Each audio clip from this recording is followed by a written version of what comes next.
शुद्धं परं सच्चिदानन्दरूपं गुणाधारमाधारहीनं वरेण्यं महान्तं विभान्तं गुहान्तं गुणान्तं सुखान्तं परं धाम रामं प्रपद्ये।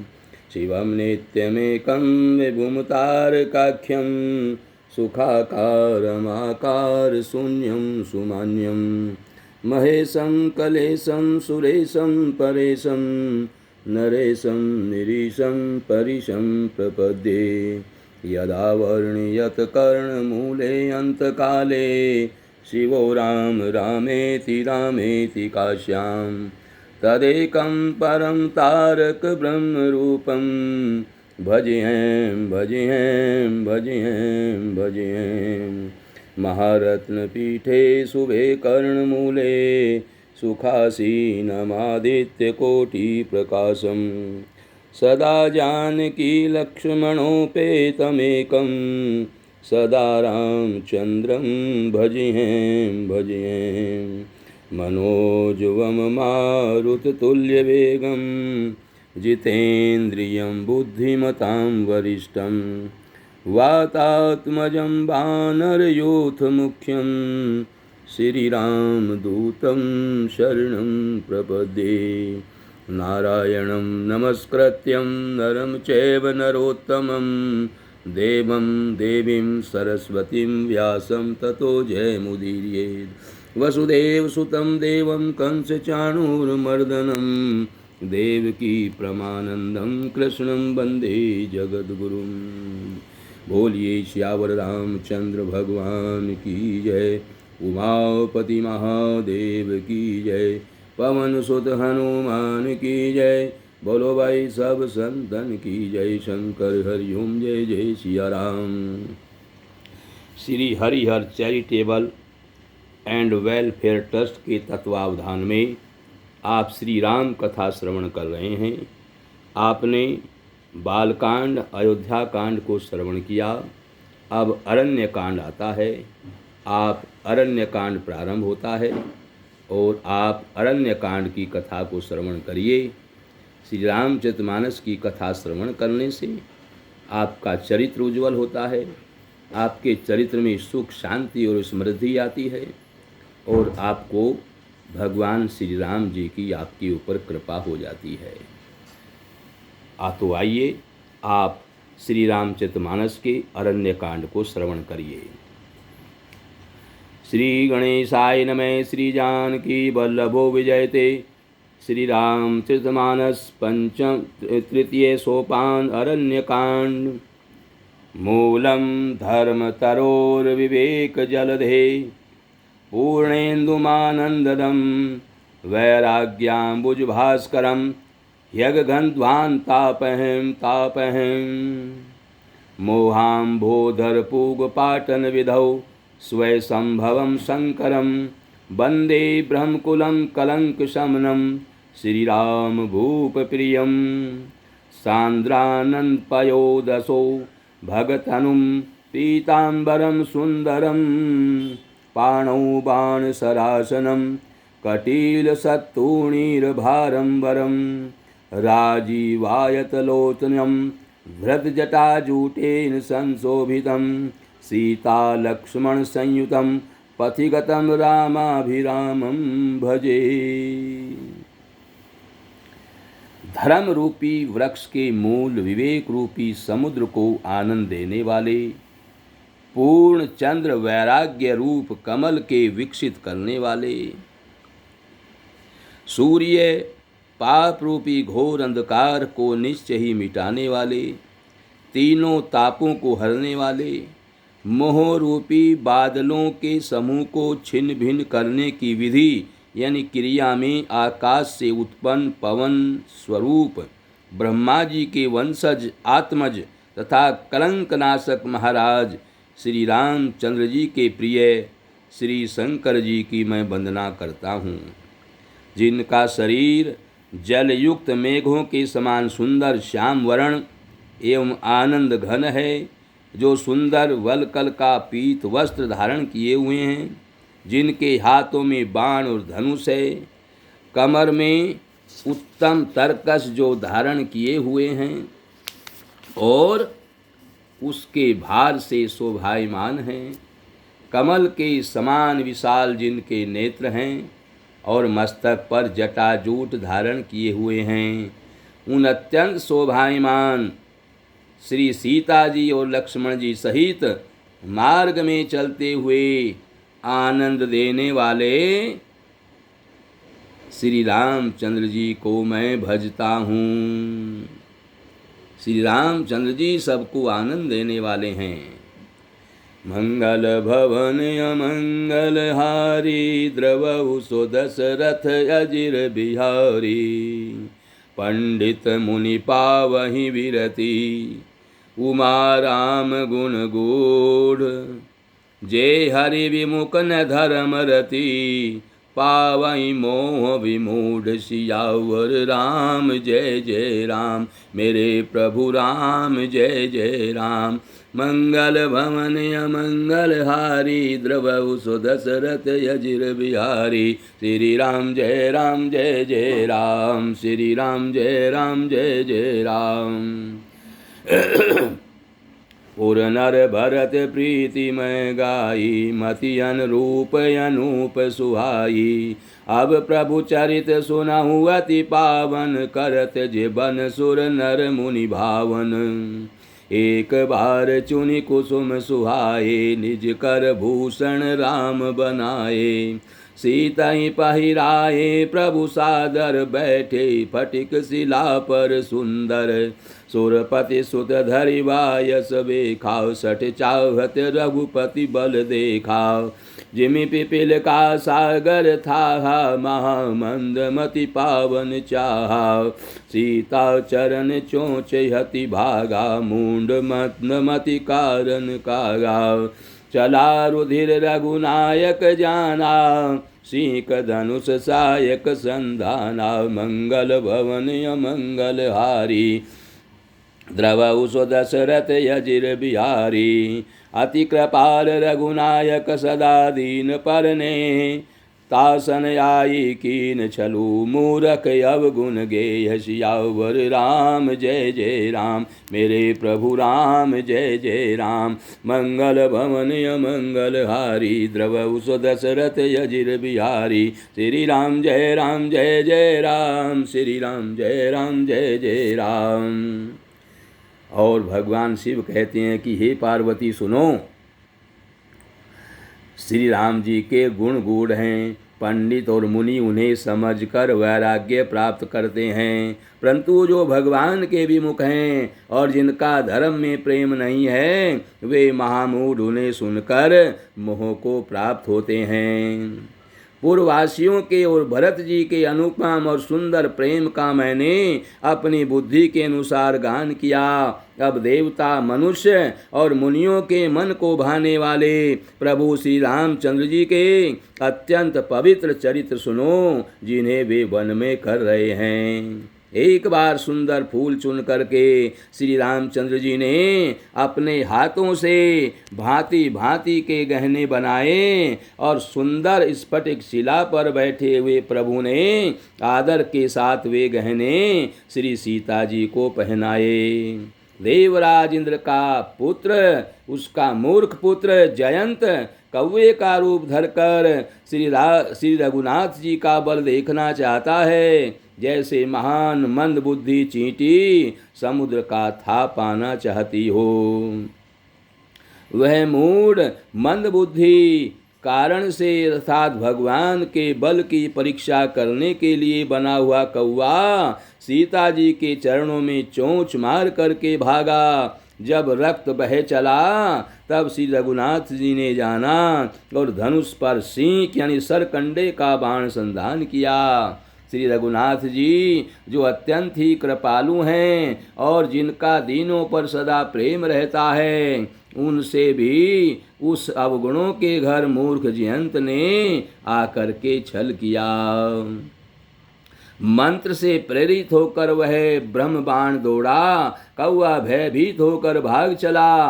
वह अपना असली रूप धरकर पिता इंद्र के पास गया, पर श्री राम जी का विरोधी जानकर इंद्र ने उसको नहीं रखा। तब वह निराश हो गया। उसके मन में भय उत्पन्न हो गया, जैसे दुर्वासा ऋषि को चक्र से भय हुआ था।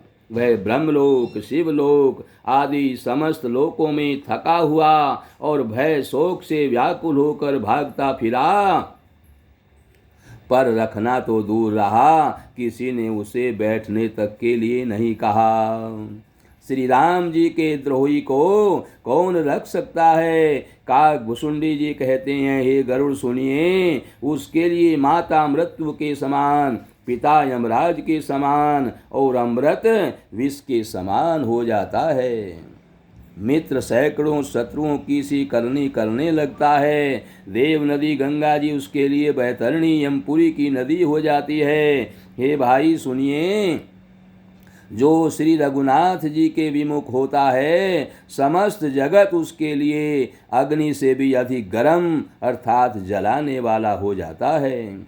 नारद जी ने अत्यंत व्याकुल होकर देखा तो उन्हें दया आ गई, क्योंकि संतों का चित्त बड़ा कोमल होता है। उन्होंने उसे समझाकर तुरंत श्री राम जी के पास में भेज दिया। उसने जाकर अर्थात पुकार कर कहा कि हे शरणागत के हितकारी, मेरी रक्षा कीजिए। और आतुर और भयभीत जयंत ने जाकर के श्री राम जी के चरण पकड़ लिए और कहा, हे दयालु रघुनाथ जी, रक्षा कीजिए, रक्षा कीजिए। अतुलित बल, आपके अतुलित बल और आपकी अतुलित प्रभुता यानी सामर्थ्य को मैं मंदबुद्धि जान नहीं पाया था, और अपने किए हुए कर्म से उत्पन्न हुआ फल मैंने पा लिया है। अब हे प्रभु, मेरी रक्षा कीजिए, रक्षा कीजिए, मैं आपकी शरण तक करके आया हूँ। शिव जी कहते हैं, हे पार्वती, कृपालु श्री रघुनाथ जी ने उसकी अत्यंत आर्त दुख भरी वाणी सुनकर उसे एक आंख का काना करके छोड़ दिया। उसने मोहवश द्रोह किया था, इसलिए यद्यपि उसका वध ही उचित था, पर प्रभु ने कृपा करके उसे छोड़ दिया। श्री राम जी के समान कृपालु और कौन होगा?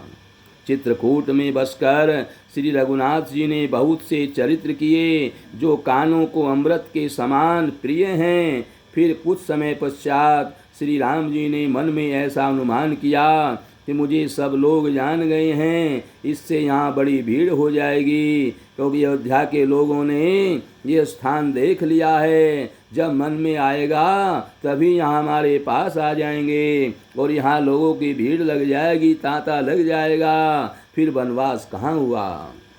इसलिए सब मुनियों से विदा लेकर सीता जी सहित दोनों भाई चले। जब प्रभु अत्रि जी के आश्रम में गए तो उनका आगमन सुनते ही महामुनि हर्षित हो गए और शरीर पुलकित हो गया।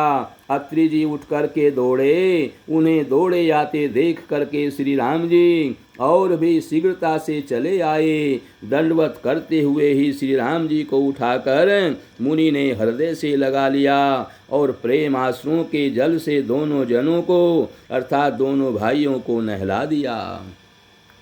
श्री राम जी की छवि देखकर मुनि के नेत्र शिथिल हो गए। तब वे उनको आदर पूर्वक अपने आश्रम में ले आए। पूजन करके सुंदर वचन कहकर मुनि ने मूल और फल दिए जो प्रभु के मन को रुचे। भाई प्रभु आसन पर विराजमान हैं और नेत्र भर कर उनकी शोभा देख करके परम प्रवीण मुनि श्रेष्ठ हाथ जोड़ करके भगवान की स्तुति करने लगे। मुनि श्रेष्ठ ने कहा, हे भक्त वत्सल, हे कृपालु, हे कोमल स्वभाव वाले, मैं आपको नमस्कार करता हूँ। निष्काम पुरुषों को अपना परम धाम देने वाले आपके चरण कमलों को मैं भजता हूँ। आप नितांत सुंदर श्याम संसार यानी आवागमन रूपी समुद्र को मथने के लिए मद्राचल रूप फूले हुए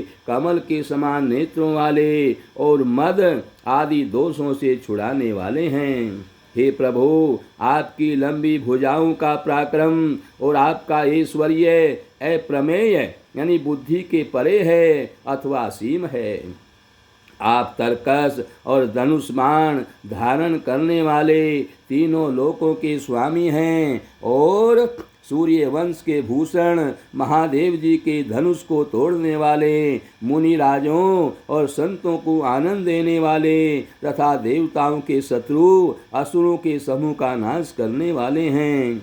आप कामदेव के शत्रु महादेव जी के द्वारा बंदित ब्रह्मादि देवताओं से सेवित विशुद्ध ज्ञान में और विग्रह और समस्त दोषों को नष्ट करने वाले हैं। हे लक्ष्मीपते, हे सुखों की खान और सत पुरुषों की एकमात्र गति, मैं आपको बार बार नमस्कार करता हूँ। और हे सचीपति, इंद्र के प्रिय छोटे भाई वामन जी, स्वरूपा शक्ति श्री सीता जी और भाई लक्ष्मण जी सहित मैं आपको भजता हूँ।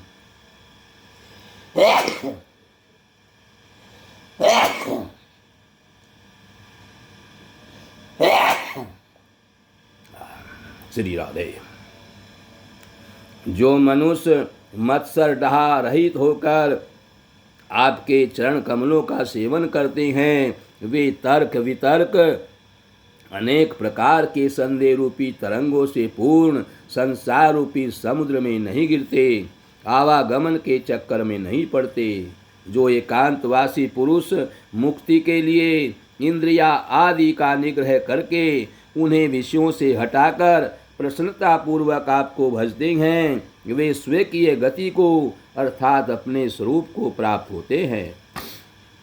उन आपको जो एक अद्वितीय अद्भुत माइक जगत से विलक्षण प्रभु यानी सर्व समर्थ इच्छा रहित ईश्वर सबके स्वामी, आपका यानी व्यापक जगत गुरु सनातन नित्य तुर्य तीनों गुणों से सर्वथा परे और केवल अपने स्वरूप में स्थित है, तथा जो भाव प्रिय कुयोगियों विषयी पुरुषों के लिए अत्यंत दुर्लभ, अपने भक्तों के लिए कल्पवृक्ष अर्थात उनकी समस्त कामनाओं को पूर्ण करने वाले, सम पक्षपात रहित और सदा सुखपूर्वक सेवन करने योग्य हैं, मैं निरंतर ऐसे प्रभु को भजता हूँ।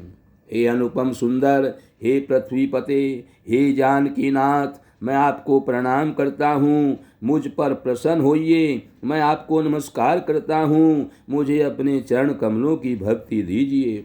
जो मनुष्य इस स्तुति को आदर पूर्वक पढ़ते हैं, वे आपकी भक्ति से युक्त होकर आपके परम पद को प्राप्त होते हैं, इसमें जरा भी संदेह नहीं है।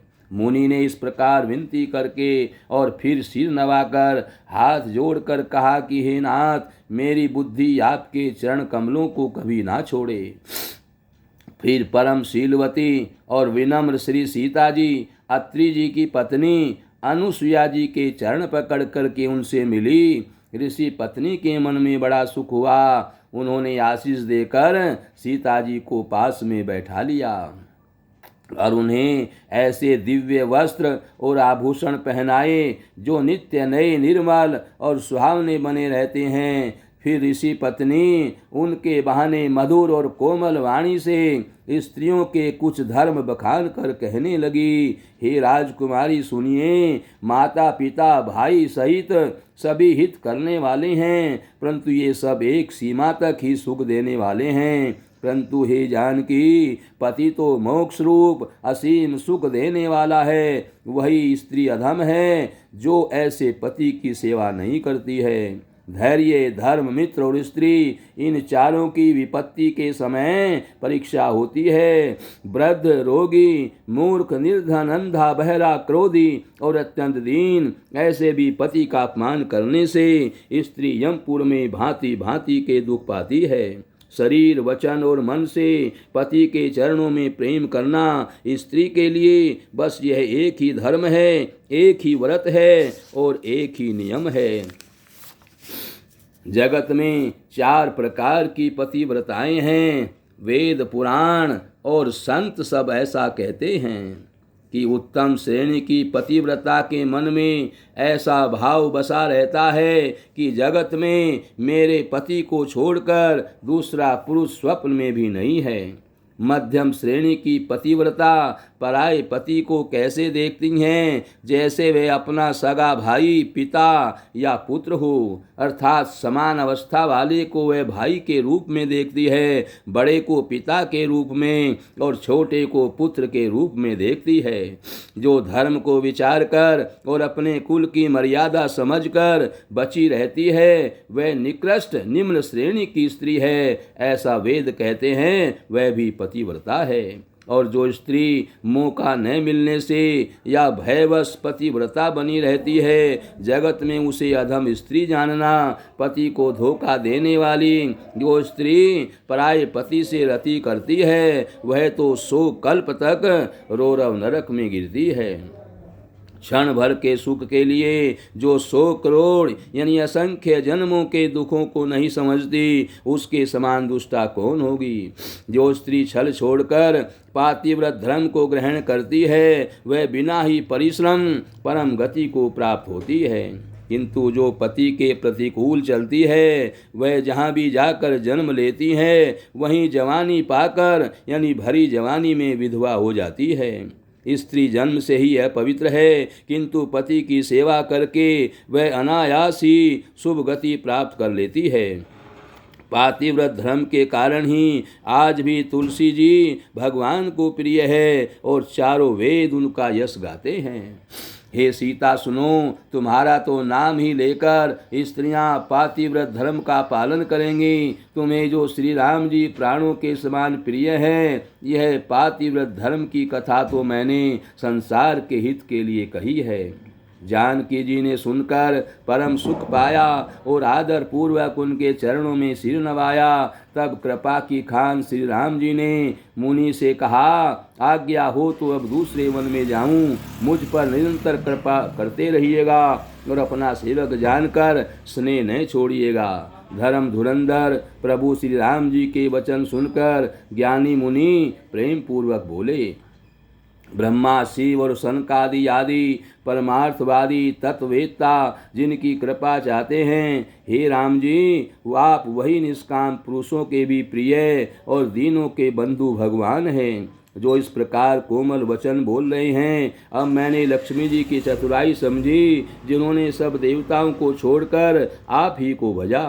जिसके समान सब बातों में अत्यंत बड़ा और कोई नहीं है, उसका शील भला ऐसा क्यों न होगा।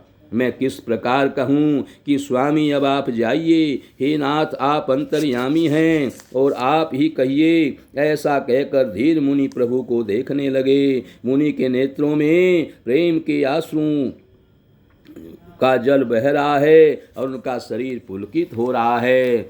और मुनि अत्यंत प्रेम से पूर्ण हैं, उनका शरीर पुलकित है और नेत्रों को श्री राम जी के मुख कमल में लगाए हुए हैं। मन में विचार कर रहे हैं कि मैंने ऐसे कौन से जप तप किए थे, जिनके कारण मन, ज्ञान, गुण और इंद्रियों से परे प्रभु के दर्शन पाए। जप, योग और धर्म समूह से मनुष्य अनुपम भक्ति को पाता है। श्री रघुवीर के पवित्र चरित्र को तुलसी दास रात दिन गाता है। श्री रामचंद्र जी का सुंदर यश कलयुग के पापों का नाश करने वाला, मन को दमन करने वाला और सुख का मूल है। जो लोग इसे आदर पूर्वक सुनते हैं, उन पर श्री राम जी प्रसन्न रहते हैं। यह कठिन कलिकाल पापों का खजाना है। इसमें न धर्म है, न ज्ञान है, न योग है तथा जप भी है। इसमें जो लोग सब भरोसों को छोड़कर श्री राम जी को ही भजते हैं, वे ही चतुर है। मुनि के चरण कमलों में सिर नवाकर देवता, मनुष्य और मुनियों के स्वामी श्री राम जी वन को चले। आगे श्री राम जी हैं और उनके पीछे छोटे भाई लक्ष्मण जी हैं। दोनों ही मुनियों का सुंदर वेश बनाए अत्यंत सुशोभित हैं। दोनों के बीच में श्री जानकी जी कैसी सुशोभित है, जैसे ब्रह्म और जीव के बीच में माया हो। नदी, वन, पर्वत और दुर्गम घाटियाँ सभी अपने स्वामी को पहचान कर सुंदर रास्ता दे देते हैं। जहाँ जहाँ देव श्री रघुनाथ जी जाते हैं वहाँ वहाँ बादल आकाश में छाया करते जाते हैं। रास्ते में जाते हुए विराट राक्षस मिला और सामने आते ही श्री रघुनाथ जी ने उसे मार डाला और श्री राम जी के हाथ से मरते ही उसने तुरंत सुंदर दिव्य रूप प्राप्त कर लिया। दुखी देखकर प्रभु ने उसे अपने परम धाम को भेज दिया। फिर वे सुंदर छोटे भाई लक्ष्मण जी और सीता जी के साथ वहाँ आए जहाँ मुनि सरभंग जी थे। श्री रामचंद्र जी का मुख कमल देखकर श्रेष्ठ मुनि श्रेष्ठ के नेत्र रूपी भोरे अत्यंत आदर पूर्वक उसका मकरंद रस पान कर रहे हैं। सरभंग जी का जन्म धन्य है। मुनि ने कहा, हे कृपालु रघुवीर, हे शंकर जी के मन रूपी मान सरोवर के राजहंस सुनिए, मैं ब्रह्मलोक को जा रहा था। इतने में कानों से सुना कि श्री रामचंद्र जी मन में आवेंगे। तब से मैं दिन रात आपकी राह देख रहा हूँ। आज प्रभु को देखकर मेरी छाती शीतल हो गई। हे नाथ, मैं अब साधनों से हीन हूँ, कोई साधन मेरे पास नहीं है। आपने अपना दीन सेवक जानकर मुझ पे कृपा की है। हे देव, यह कुछ मुझ पर आपका एहसान नहीं है। हे भक्त मंचोर, ऐसा करके आपने अपने प्रण की ही रक्षा की है। अब इस दीन के कल्याण के लिए जब तक यहाँ ठहरिए, जब तक मैं शरीर छोड़कर आपसे अपने धाम में न मिलूं। योग, यज्ञ, जप, तप, जो कुछ व्रत आदि भी मुनि ने किया था सब प्रभु को अर्पण करके बदले में भक्ति का वरदान ले लिया। इस प्रकार दुर्लभ भक्ति प्राप्त करके और चिता रच करके मुनि सरभंग जी हृदय से सब आसक्ति छोड़ करके उस पर जा बैठे और हे नीले मेघ के समान श्याम शरीर वाले सगुण रूप श्री राम जी, सीता जी और छोटे भाई लक्ष्मण जी सहित प्रभु आप निरंतर मेरे हृदय में वास कीजिए। ऐसा कहकर सरभंग जी ने योगाग्नि से अपने शरीर को जला डाला और श्री राम जी की कृपा से वैकुंठ को चले गए। मुनि भगवान में लीन इसलिए नहीं हुए कि उन्होंने पहले ही भेद भक्ति का वर ले लिया था। ऋषि समूह मुनि श्रेष्ठ सरभंग की यह दुर्लभ गति देखकर अपने हृदय में विशेष रूप से सुखी हुए। समस्त मुनि वृंद श्री राम जी की स्तुति कर रहे हैं और कह रहे हैं, शरणागत हितकारी, करुणा कंद, करुणा के मूल, प्रभु की जय हो। फिर श्री रघुनाथ जी आगे वन में चले। श्रेष्ठ मुनियों के बहुत से समूह उनके साथ हो लिए। हड्डियों का ढेर देखकर श्री राम जी को बड़ी दया आई। उन्होंने मुनियों से पूछा। मुनियों ने कहा, हे स्वामी, आप समदर्शी हैं, सर्वज्ञ हैं, अंतर्यामी हैं, सबके हृदय की जानने वाले हैं। जानते हुए भी अनजान की तरह हमसे कैसे पूछ रहे हैं? राक्षसों के दलों ने सब मुनियों को खा डाला है और ये सब उन्हीं की हड्डियों के ढेर हैं। यह सुनते ही श्री रघुवीर के नेत्रों में जल छा गया और उनकी आंखों में करुणा के आंसू भर आए। श्री राम जी ने भुजा उठा करके प्रण किया कि मैं पृथ्वी को राक्षसों से रहित कर दूंगा। फिर समस्त मुनियों के आश्रम में जा करके उनको दर्शन एवं संभाषण का सुख दिया। मुनि अगस्त जी के एक सुतीक्ष्ण नामक सुजान ज्ञानी शिष्य थे। उनकी भगवान में प्रीति थी। वे मन, वचन और कर्म से श्री राम जी के चरणों के सेवक थे। उन्हें स्वप्न में भी किसी दूसरे देवता का भरोसा नहीं था। उन्होंने जो ही प्रभु का आगमन कानों से सुन पाया, त्यों ही अनेक प्रकार के मनोरथ करते हुए वे आतुरता यानी शीघ्रता से दौड़ करके चले। हे विधाता, क्या दीन बंधु श्री रघुनाथ जी मुझ जैसे दुष्ट पर भी दया करेंगे? क्या स्वामी श्री राम जी छोटे भाई लक्ष्मण जी सहित मुझसे अपने सेवक की तरह मिलेंगे? मेरे हृदय में दृढ़ विश्वास नहीं होता, क्योंकि मेरे मन में भक्ति, वैराग्य या ज्ञान कुछ भी नहीं है। मैंने तो न सत्संग किया, न योग किया, न जप किया, अथवा यज्ञ भी मैंने नहीं किए हैं, और न प्रभु के चरण कमलों में मेरा दृढ़ अनुराग ही है। हाँ, दया के भंडार प्रभु की एक बान है कि जिसे किसी दूसरे का सहारा नहीं है, वह उन्हें प्रिय होता है। भगवान की इस बान का स्मरण आते ही मुनि आनंद मग्न होकर मन ही मन कहने लगे, आहा, भवबंधन से छुड़ाने वाले प्रभु के मुखारविंद को देखकर आज मेरे नेत्र सफल होंगे। शिव जी कहते हैं, हे पार्वती, हे भवानी, ज्ञानी मुनि प्रेम में पूर्ण रूप से निमग्न हैं, उनकी वह दशा कहीं नहीं जाती है। उन्हें दिशा विदिशा और दिशाएं और उनके कोण आदि और रास्ता कुछ भी नहीं सूझ रहा है।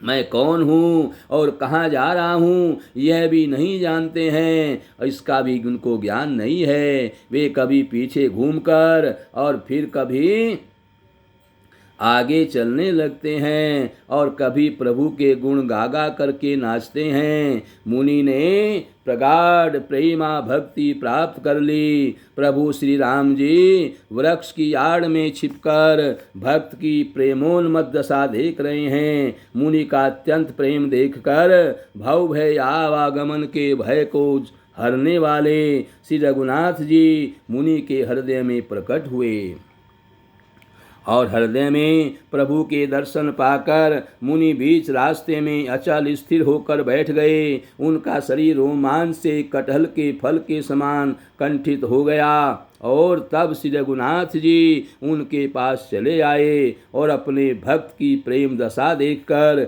मन में बहुत प्रसन्न हुए। श्री राम जी ने मुनि को बहुत प्रकार से जगाया, पर मुनि नहीं जागे, क्योंकि उन्हें प्रभु के ध्यान का सुख प्राप्त हो रहा था। तब श्री राम जी ने अपने राज रूप को छिपा लिया और उनके हृदय में अपना चतुर्भुज रूप प्रकट किया। तब अपने इष्ट स्वरूप के अंतर ध्यान होते ही मुनि कैसे व्याकुल हो उठे, जैसे श्रेष्ठ मणिधर सर्प मणि के बिना व्याकुल हो जाता है। मुनि ने अपने सामने सीता जी और लक्ष्मण जी सहित श्याम सुंदर विग्रह सुखधाम श्री राम जी को देखा। प्रेम में मग्न हुए वे बड़भागी श्रेष्ठ मुनि लाठी की तरह गिरकर श्री राम जी के चरणों में लग गए। श्री रामचंद्र जी ने अपना विशाल भुजाओं से उनको उठाकर पकड़ करके उन्हें उठा लिया और बड़े प्रेम से हृदय से लगा लिया। कृपालु श्री रामचंद्र जी मुनि से मिलते हुए ऐसे शोभित हो रहे हैं, मानो सोने के वृक्ष से तमाल का वृक्ष गले लगकर मिल रहा हो। मुनि निस्तब्ध खड़े हुए टकटकी लगाकर श्री राम जी का मुख देख रहे हैं, मानो चित्र में लिख कर बनाए गए हों। तब मुनि ने हृदय में धीरज धारण करके बार बार चरणों का स्पर्श किया, फिर प्रभु को अपने आश्रम में लाकर अनेक प्रकार से उनकी पूजा करी। मुनि कहने लगे, हे प्रभु, मेरी विनती सुनिए, मैं किस प्रकार से आपकी स्तुति करूं। आपकी महिमा अपार है और मेरी बुद्धि अल्प है, जैसे सूर्य के सामने जुगनू का उजाला।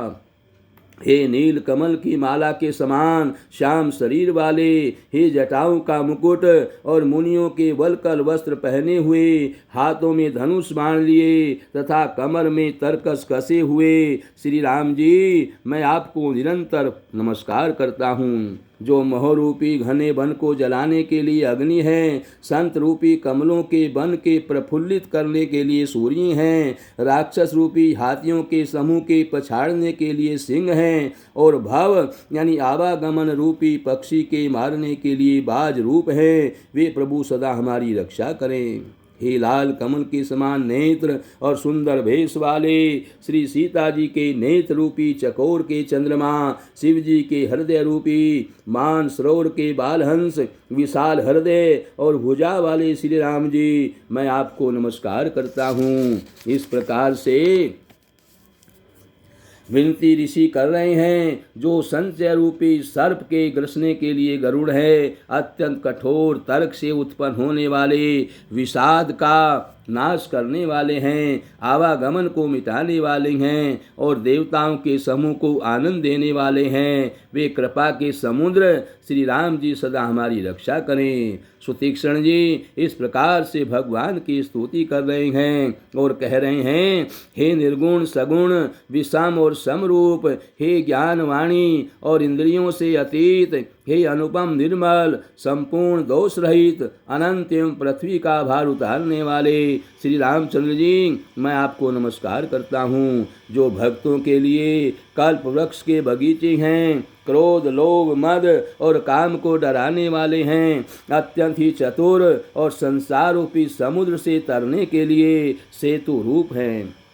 वे सूर्य कुल की ध्वजा श्री राम जी सदा मेरी रक्षा करें, जिनकी भुजाओं का प्रताप अतुलनीय है, जो बल के धाम हैं, जिनका नाम कलयुग के बड़े भारी पापों का नाश करने वाला है, जो धर्म के कवच रक्षक हैं और जिनके गुण समूह आनंद देने वाले हैं, वे श्री राम जी निरंतर मेरे कल्याण का विस्तार करें।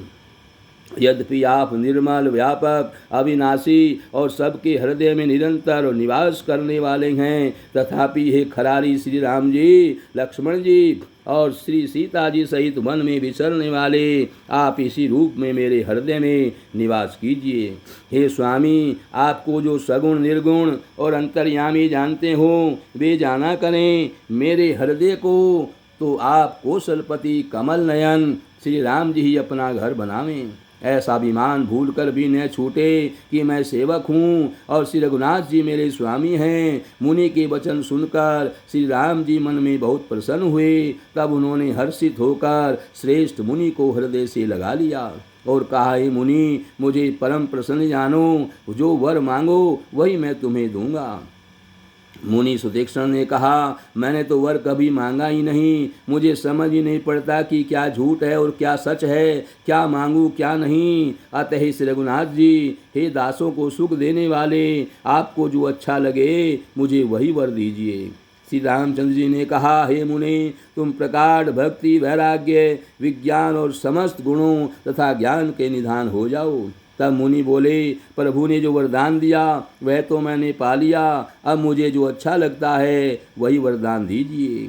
हे प्रभु, हे श्री राम जी, छोटे भाई लक्ष्मण जी सहित और सीता जी सहित धनुष बाणधारी आप निष्काम स्थिर होकर मेरे हृदय रूपी आकाश में चंद्रमा की भांति सदा निवास कीजिए।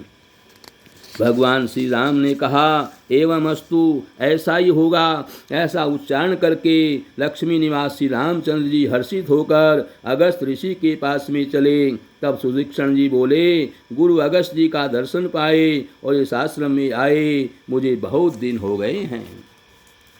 अब मैं भी प्रभु आपके साथ गुरु जी के पास चलता हूँ। इसमें हे नाथ, आप पर मेरा कोई एहसान नहीं है। मुनि की चतुरता देखकर कृपा के भंडार श्री राम जी ने उनको साथ ले लिया और दोनों भाई हंसने लगे।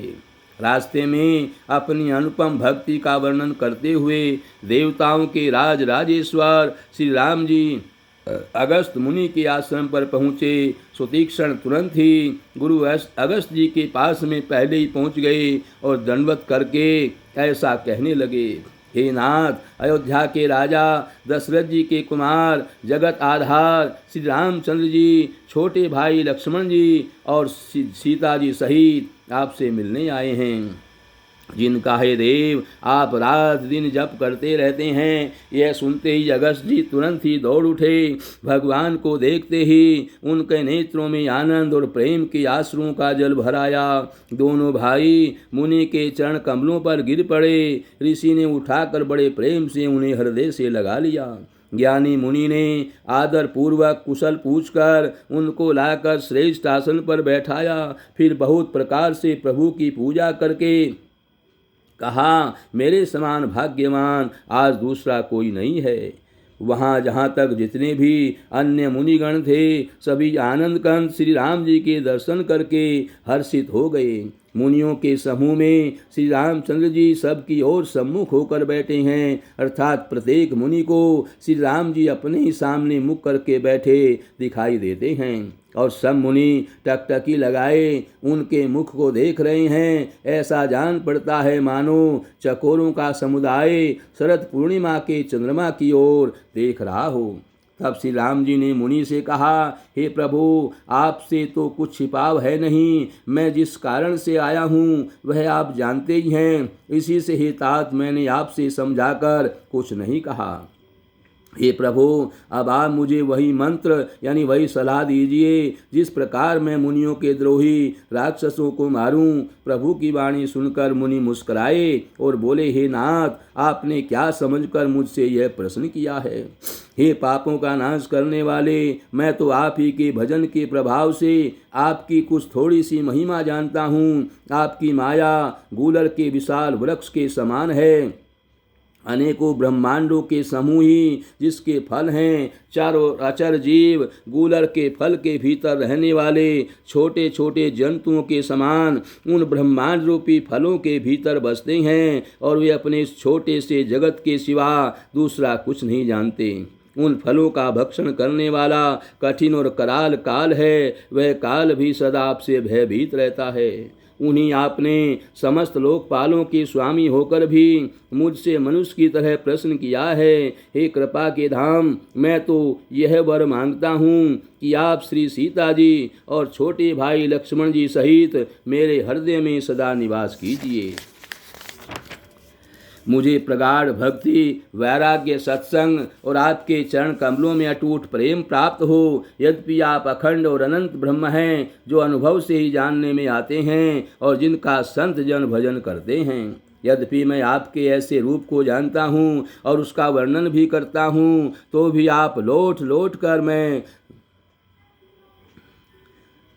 सगुण ब्रह्म में आपके सुंदर स्वरूप में ही प्रेम मानता हूँ। आप सेवकों को सदा ही बढ़ाई दिया करते हैं। इसी से ही रघुनाथ जी आपने मुझसे पूछा है। हे प्रभो, हे परम मनोहर और पवित्र स्थान है, एक स्थान है, उसका नाम पंचवटी है। हे प्रभु, आप दंडक वन को जहाँ पंचवटी है पवित्र कीजिए और श्रेष्ठ मुनि गौतम जी के कठोर शाप को हर लीजिए। हे रघुकुल के स्वामी, आप सब मुनियों पर दया करके वहीं निवास कीजिए। मुनि की आज्ञा पाकर श्री रामचंद्र जी वहाँ से चल दिए और शीघ्र ही पंचवटी के निकट पहुँच गए। वहाँ गृधराज जटायु से भेंट हुई। उसके साथ बहुत प्रकार से प्रेम बढ़ाकर प्रभु श्री रामचंद्र जी गोदावरी के समीप पर्णकुटी बनाकर के रहने लगे। इस प्रकार से भगवान श्री रामचंद्र जी पंचवटी में आ गए। वहीं पर उन्होंने गोदावरी नदी के किनारे कुटी बना करके निवास किया। अब भगवान को यहाँ निवास करने दें। आज यहीं पर कथा का विश्राम है। कल आगे की कथा आपको सुनाई जाएगी। श्री कृष्ण गोविंद हरे मुरारे, हे नाथ नारायण वासुदेवा। श्री कृष्ण गोविंद